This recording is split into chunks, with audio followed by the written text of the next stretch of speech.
Question number 3.5 से है का क्या रहा है कि राइट द नस्ट इक्वेशन, है ना। क्या कह रहा है, नस्ट इक्वेशन लिखने के लिए, और साथ में क्या कह रहा है, the EMF of the following cell find out करने के लिए बोल रहा है ना। मीन्स ई ऑफ सेल निकालने के लिए आपको कहा जा रहा है ना। अब देखो, अगर हम यहाँ पे क्वेश्चन देखें तो क्वेश्चन बाय 1, 2, 3 एंड 4 ये सबका रिस्पेक्टिवली आपको फाइंड आउट करना है। तो हम लोग क्या करते हैं, पहले वाले इक्वेशन को देखते हैं, इसको एक्सपेंड करते हैं, और ए नॉट और कैथोड पे आपको रिएक्शन लिखना है। और लिखने का तरीका क्या होगा, लिखने का आसान सा तरीका है कि जहाँ भी ऑक्सीडेशन होगा, है ना, वो एनोड वाला पोर्शन होगा, और जहाँ रिडक्शन होगा वो कैथोड वाला होगा। तो देखेंगे एनोड पर कौन सा, कहाँ पर ऑक्सीडेशन हो रहा है। देखिए 0 से +2 की ओर जा रहा है, मतलब ऑक्सीडेशन हो रहा है, और यहाँ पर क्या है, रिडक्शन हो रहा है ना।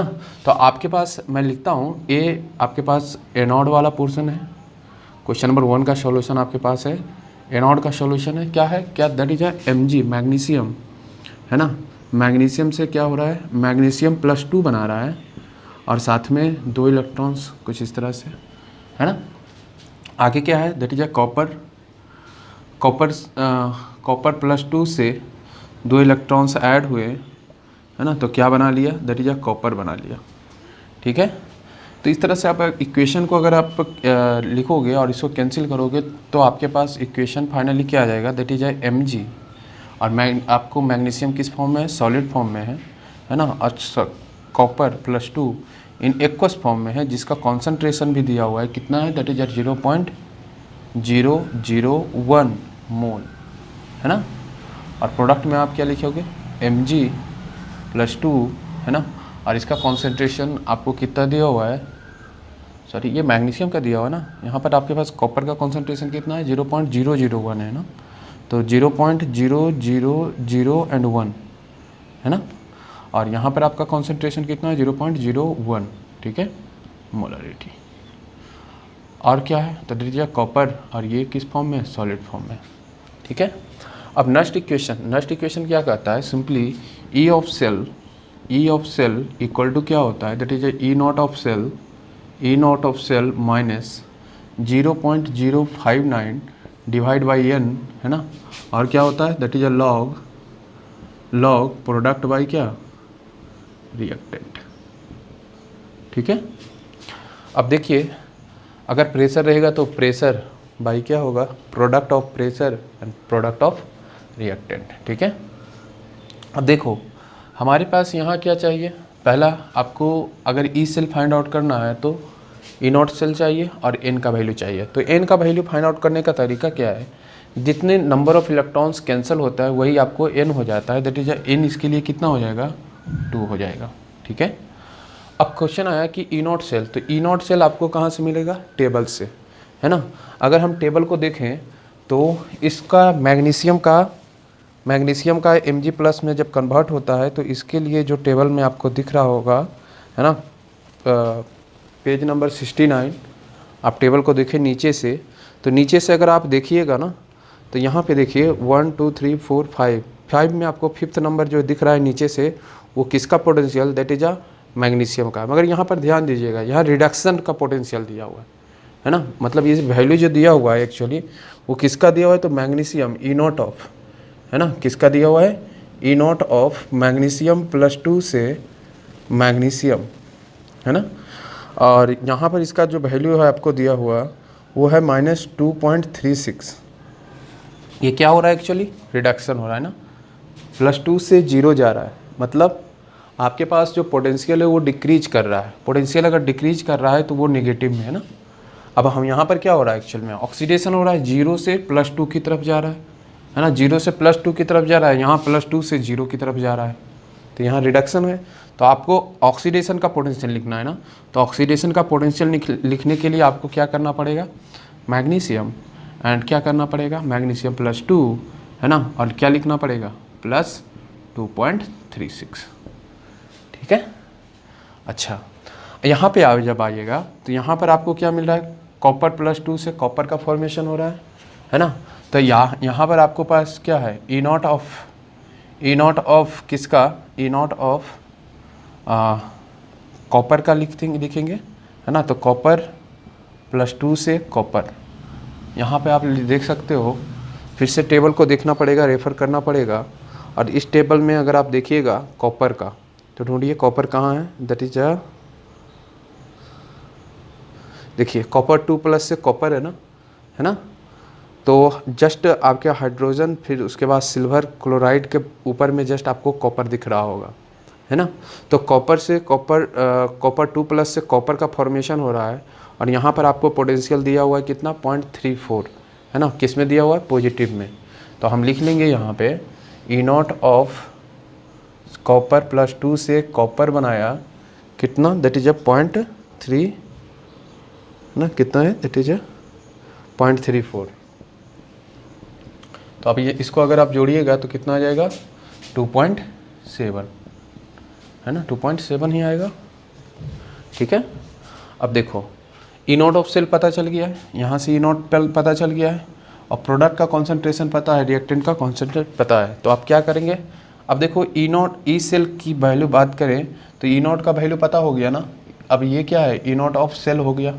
E0 ऑफ सेल कितना हो गया, दैट इज 2.7 माइनस, अब 0.059, है ना। इसको हम क्या लिख सकते हैं, 0.6 लिख सकते हैं, 0.06। तो मैंने क्या कर दिया, 0.06 डिवाइड बाई n का वैल्यू कितना मैंने फाइंड आउट किया, 2, है ना। और क्या आएगा, लॉग प्रोडक्ट का कॉन्सेंट्रेशन। तो प्रोडक्ट का कॉन्सेंट्रेशन कितना है, 0.001, है ना। और रिएक्टेंट का कॉन्सेंट्रेशन कितना होगा, 0.0001, ठीक है। और बेस कितना आएगा, 10, ठीक है। अब देखो आपके पास ये वैल्यू कितना निकल के आ गया, 2.7 माइनस 0.03, है ना। इसको कैलकुलेट करोगे तो कितना आ जाएगा, कैंसिल आउट होगा। तो ये देखो 0.1 नीचे है ना, तो ऊपर जाएगा तो कितना हो जाएगा, 10 हो जाएगा ना। तो ये वैल्यू आपको कितना निकल के आ जाएगा, 10। तो लॉग आपके पास कितना आ गया, 10/10, ठीक है। अगर 10/10 कीजिएगा तो आपके पास ये वाला वैल्यू कितना हो जाएगा, 1 के बराबर, और बाकी बच गया ये, है ना। तो अगर इसको आप घटाइएगा तो आपके पास कितना आ जाएगा, 2.67 वोल्ट किसका आ गया, ई ऑफ सेल, ठीक है। तो ये आसान तरीका है, जिस आसान तरीके में हम लोग क्या करते हैं, नेक्स्ट इक्वेशन को निकालते हैं और ये में निकाल लेते हैं किसका, तो आपका ये रिस्पेक्टिव सेल का जो दिया हुआ है। उसी तरह से हमको बाकी का भी निकालना पड़ेगा, तो आप ऐसे करके निकाल सकते हो। बाकी हम आगे बढ़ते हैं क्वेश्चन से, ठीक है।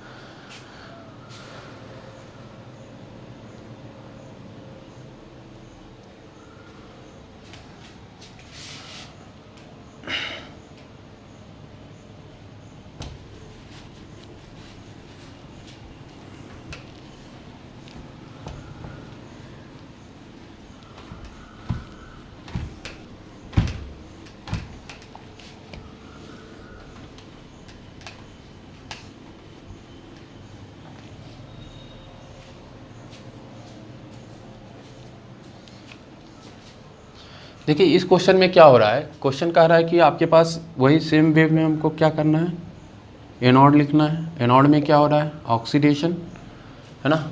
अब Fe से क्या हो रहा है, Fe2+ बना रहा है ना, Fe+2 एंड प्लस क्या, 2 इलेक्ट्रॉन होगा।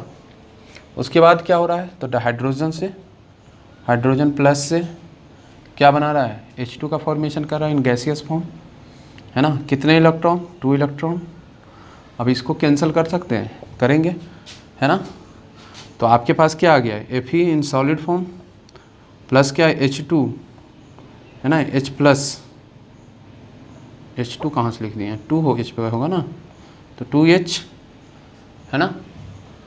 और यहाँ पर आपका कॉन्सेंट्रेशन कितना दिया हुआ है ना, मोलरिटी 1 मोल, 1 मोलरिटी दिया हुआ है ना। और उसके पास आपके पास क्या आया, Fe+2 की बात करें तो Fe+2 का कॉन्सेंट्रेशन कितना दिया हुआ है, दैट इज 0.001, 0.001, है ना, m लिख सकते हो, प्लस H2 गैस। अब यहाँ पर आपको प्रेशर दिया हुआ है 1 बार, ठीक है। तो फिर से आप क्या करोगे, इसका स्टैंडर्ड पोटेंशियल निकालोगे। अब स्टैंडर्ड पोटेंशियल निकालने का तरीका क्या है, सिंपल सा आप रेफ़र करो, है ना, page number 69। Once again I am repeating that. देखो अब क्या करना है, Fe से Fe+2 तो 0.44 है ना। तो यहाँ पर आपको E not of cell that is Fe से Fe प्लस आएगा, प्लस प्लस, तो कितना है 0.44 आपके पास है। हालांकि वहाँ पर -44 दिया हुआ है और आपको रीजन पता है सिंपल सा, क्यों? क्योंकि यहाँ ऑक्सीडेशन हुआ है और वहाँ रिडक्शन पोटेंशियल दिया हुआ है, ठीक है। और इसका आपको पता है E ऑफ Hg, नहीं हाइड्रोजन प्लस ना, हाइड्रोजन प्लस से H2 जब बना रहा है तो इसका पोटेंशियल कितना है 0 के बराबर। अब E not of cell, E not of cell की अगर हम बात करें तो ये एडिशन के बराबर हो जाएगा, दैट इज 0.44, ठीक है। तो यहाँ पे क्या होगा देखो, तो आपके पास E of cell equal to, अगर हम बात करें E ऑफ सेल बात करें तो E नॉट ऑफ सेल की वैल्यू पता है ना 0.44, उस फॉर्मूला में पुट कर रहा हूँ, है ना। तो 0.44 माइनस 0.03, अब यहाँ पर इनका वैल्यू कितना होगा 2 ही होगा, है ना, 6, है ना। और Ln कितना आ जाएगा, दैट इज अ प्रोडक्ट ना। तो प्रोडक्ट में कौन किसका कॉन्सेंट्रेशन है, प्रोडक्ट में किसका कॉन्सेंट्रेशन है 0.0 लॉग है यहाँ पे 0.001 डिवाइड बाय कितना, तो 1, है ना। अब देखो प्रेशर प्रोडक्ट का पूछ रहा है, प्रेशर प्रोडक्ट का 1 है, उसको भी कंसिडर आउट करना पड़ेगा, बस उससे कोई रिजल्ट में चेंजिंग नहीं आ रहा है यहाँ पे। तो यहाँ पर आप करोगे तो आपके पास कितना आ गया, दैट इज 0.44 माइनस 0.03, है ना। अब यहाँ पे अगर लॉग को इस वैल्यू को क्या लिख सकते हो 10⁻³ लिख सकते हो ना। अब यहाँ पे करोगे तो आपके पास आ जाएगा 0.44 माइनस, है ना, तो ये माइनस मल्टीप्लाई हो जाएगा दैट इज प्लस, है ना, और कितना हो जाएगा 0.09, है ना। अब इसको अगर ऐड अप करो तो ऐड अप करोगे तो कितना आ जाएगा 0.53, है ना, देखो 963 आ जाएगा ना, 0.63, ठीक है, वोल्ट। तो आपके पास पोटेंशियल आ गया किसका, ये वाला सेकेंड नंबर का आंसर है, ठीक है। EMF, ये क्या है EMF, ठीक है, काफ़ी आसान है, सेम वे में आपको कैलकुलेट करना है। अब देखो नेक्स्ट क्वेश्चन, तो नेक्स्ट क्वेश्चन भी सेम वे में आप अटेम्प्ट करो।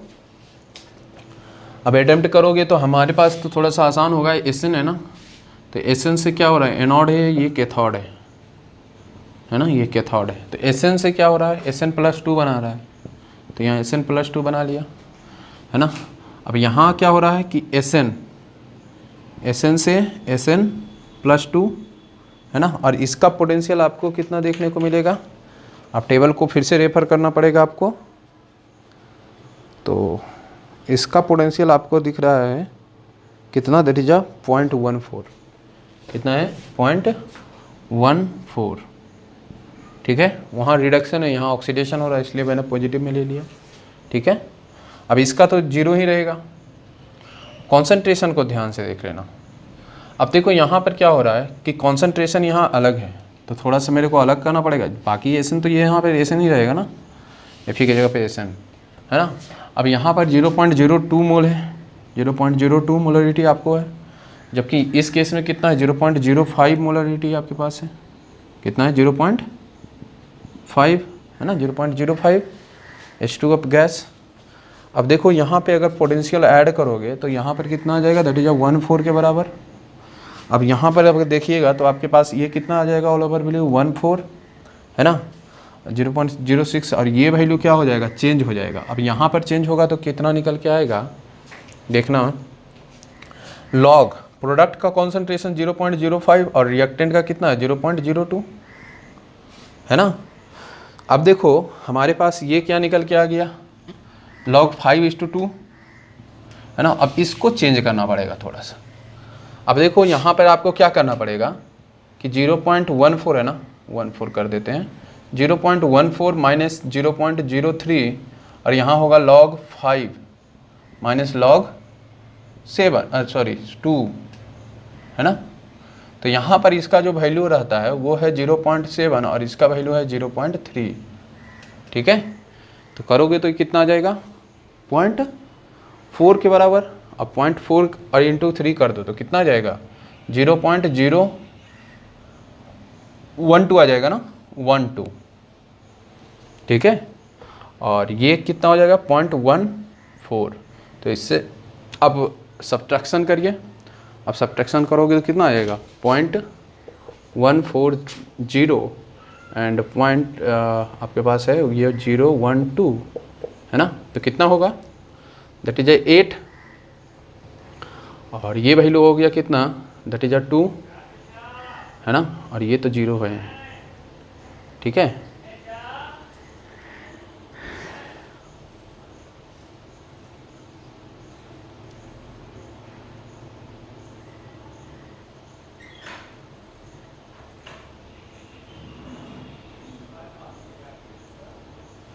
ये 8 हो गया, ये 13 है ना, तो 13 में से 2 1 गया ना, तो 12।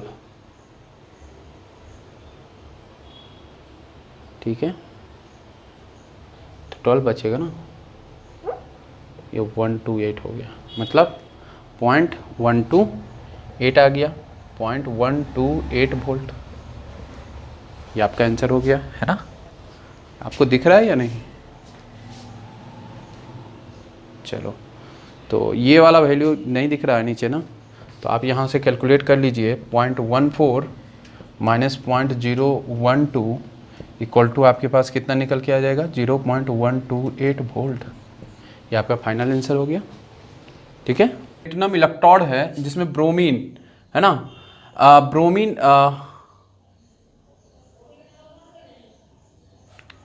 कि अगर रिएक्शन की बात करें तो हम क्या करेंगे, एनोड वाले पोर्शन को लिखेंगे।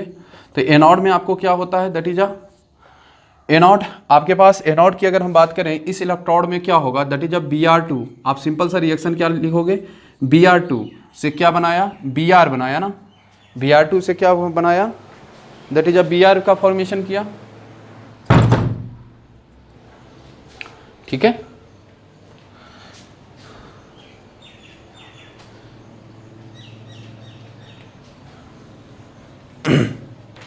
देखिए ये क्वेश्चन नंबर 4 काफ़ी ज़्यादा इंटरेस्टेड है, इसको ध्यान से देखिएगा। ठीक है, अगर हम बात करें एनोड वाले पोर्शन को, तो एनोड वाले पोर्शन में क्या होगा दैट इज आप कहोगे सर कि Br2 से ना ये Br माइनस बना लेता है ना, अब Br माइनस बना लेता है और क्या, तो दैट इज यहाँ पर हम इलेक्ट्रॉन्स ऐड कर देंगे है ना, इसको अगर बैलेंस कर दिए तो यहाँ 2 इलेक्ट्रॉन कर देंगे, कुछ इस तरह से है ना।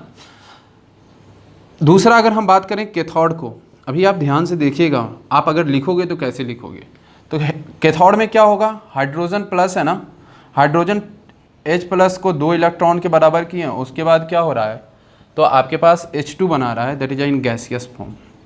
अब देखो कि आपके पास यहाँ पर ऑक्सीडेशन नंबर 0 और यहाँ पर माइनस, तो यहाँ ऑक्सीडेशन हो रहा है या रिडक्शन हो रहा है, तो ऑक्सीडेशन नंबर क्या हो रहा है, डिक्रीज हो रहा है, मतलब रिडक्शन हो रहा है।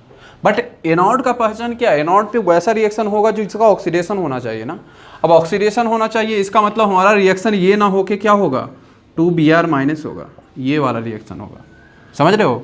और क्या बनाएगा, तो दैट इज Br2 बनाएगा और साथ में 2 इलेक्ट्रॉन्स होंगे, कुछ इस तरह से होगा है ना। ये रिएक्शन क्या होगा, ऑक्सीडेशन होगा। ऑक्सीडेशन का मतलब यहाँ माइनस से 0 हुआ मतलब बढ़ा है ना, और रिडक्शन में क्या हुआ, जितना भी रहेगा घटेगा, तो मतलब यहाँ +1 से 0 चला गया तो रिडक्शन हुआ। तो एनोड पे हमेशा ऑक्सीडेशन होता है। ठीक है, तो अब यहाँ पर क्या करोगे, दोनों इक्वेशन को लिए और कैंसिल कर दिए। अब कैंसिल करने के बाद हमें क्या दिख रहा है, तो 2Br माइनस है ना, और इसका कॉन्सेंट्रेशन की बात करो तो कितना है, दैट इज 0.01 है ना। और अगर हम बात करें 2H प्लस, इसका कॉन्सेंट्रेशन की बात करें तो 0.03 है। ठीक है, आपके पास क्या आ गया Br2 एंड दूसरा क्या आ गया H2 आ गया है ना। अब देखो Br2 को अगर आप देखोगे तो ये लिक्विड फॉर्म में इसके लिए 1 रहेंगे, मगर यहाँ पर आपको ये 1 बार दिया हुआ है, तो इसको भी आपको कंसीडर नस्ट इक्वेशन में करना पड़ेगा। ठीक है, तो अब नस्ट इक्वेशन लगाते हैं। नस्ट इक्वेशन लगाने का तरीका क्या है, सिंपल सा फॉर्मूला लिखिए, ई सेल इक्वल टू क्या हो गया, ई नॉट सेल माइनस कितना होगा, दैट इज 0.059 डिवाइड बाई कितना, तो n कितने के बराबर होगा, 2 के बराबर, क्योंकि 2 इलेक्ट्रॉन्स क्या हुआ है, कैंसल आउट हुआ है, लॉग। अब प्रोडक्ट, अब प्रोडक्ट में देखोगे तो प्रोडक्ट में आपको क्या है, कोई कॉन्सेंट्रेशन नहीं दिया हुआ है, बट प्रेशर दिया हुआ है, तो प्रेशर कितना 1/1 बार, है ना। अब यहाँ पर आपके पास देखो कॉन्सेंट्रेशन कितना, दैट इज अ रिएक्टेंट में 0.01 है ना, कितना है 0.01 का स्क्वायर हो जाएगा, क्यों, क्योंकि यहाँ 2 है ना, और यहाँ पर कितने हो जाएंगे, दैट इज अ 0.03 का स्क्वायर हो जाएगा, ठीक है। अब देखो ई नॉट ऑफ सेल की अगर हम बात करें तो इसको तो कैलकुलेट करना पड़ेगा ना, तो ये आपको वैल्यू कितना था, मैंने बताया था ई नॉट ऑफ सेल, आप देख सकते हो कहाँ से, सेम वे में आपके पास जो मैंने लिस्ट बताया था ना, है ना, उसी में से आप देखो तो आपके Br माइनस Br का होगा कितना, दैट इज -1.09, ठीक है। और हाइड्रोजन का तो सबको पता है ना, H+ ऐसे लिखते हैं, H+ से H2 गैस। तो देखिए ये वाला अगर लॉग को कैलकुलेट कीजिएगा तो ये आपका वैल्यू कितना आ जाएगा, दैट इज 1.11 × 10⁻⁻⁷ माइनस से +7 है ना, इसको कैलकुलेट कीजिएगा तो 7.04 आ जाएगा, और फाइनली आपके पास जो वोल्ट आएगा निकल के वो क्या है 1.28 वोल्ट, ठीक है। तो ध्यान देने वाली बात क्या है, ध्यान देने वाली बात ये है कि ये वाला जो पोर्शंस है ना, ये वाला जो पोर्शन है एनोड वाला पोर्शन, इसको आपको ध्यान रखना पड़ेगा, दोनों कॉन्सेंट्रेशन आपको रिएक्टेंट में आ रहा है, ठीक है।